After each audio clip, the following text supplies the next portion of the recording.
अस्सलाम वालेकुम वाला एग्रीकल्चर यूट्यूब चैनल पर खुश आमदीद कहते हैं सब भाइयों को। दोस्तों गंदम के हवाले से सबसे पहले आपको अपडेट देते हैं।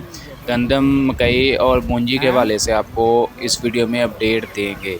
गंदम के हवाले से अपडेट दें। बहुत से भाइयों के कमेंट्स आ रहे थे कि 5000 को गंदम कब जाएगी, 5000 को तमाम शहरों में मतलब 5000 तक कब गंदम जाएगी। फ़िलहाल जो है जैसा कि मैंने आपको अपडेट दी थी कि मार्केट में थोड़ा सा मुस्तहकम है और मुस्तहकम रहने के इम्कानात हैं।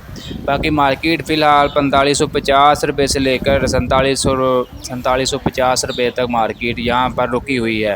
फ़िलहाल इंटरनेशनल मार्केट की बात करें, इंटरनेशनल मार्केट में गंदम मज़ीद जो है शिद्दत अख्तियार कर गई है। गंदम मार्केट काफ़ी ज़्यादा हाई है क्योंकि यूक्रेन और रूस के दरमियान जंग जो है शिद्दत अख्तियार कर गई है, जिसके बायस जो है इंटरनेशनल मार्केट में गंदम की कीमतों में बेशुमार इजाफ़ा हो चुका है।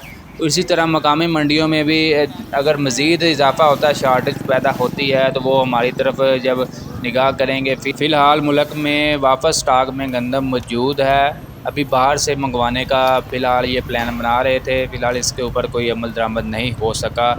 5000 की बात करें तो उसको जाने में थोड़ा सा टाइम लग सकता है कि 5000 कब गंदम जाएगी। फ़िलहाल इसके अलावा अभी बात कर लेते हैं मूंजी का जो नया स्टॉक मार्केट में आ रहा है, बेहतर रेट लग रहे हैं। मकई की बात करें, मकई मार्केट भी बेहतर हो रही है। आने वाले कुछ दिनों में ओकारा गला मंडी में हाईएस्ट रेट लग रहा है, 2400 रुपये को भी मकई जो है क्रॉस कर चुकी है। इसके अलावा बाकी मंडियों में तकरीबन जो एवरेज रेट चल रहा है 1900 रुपये से लेकर 2150 रुपये, 2200 रुपये तक रेट वगैरह लग रहे हैं फ़ी मन 40 किलोग्राम के हिसाब से। मूंजी की बात करें 1509 जो है इसका रेट 3600 रुपये से लेकर 4150 रुपये तक। मूंजी की तमाम variety detail video next video में आपके साथ डिटेल शेयर करते हैं।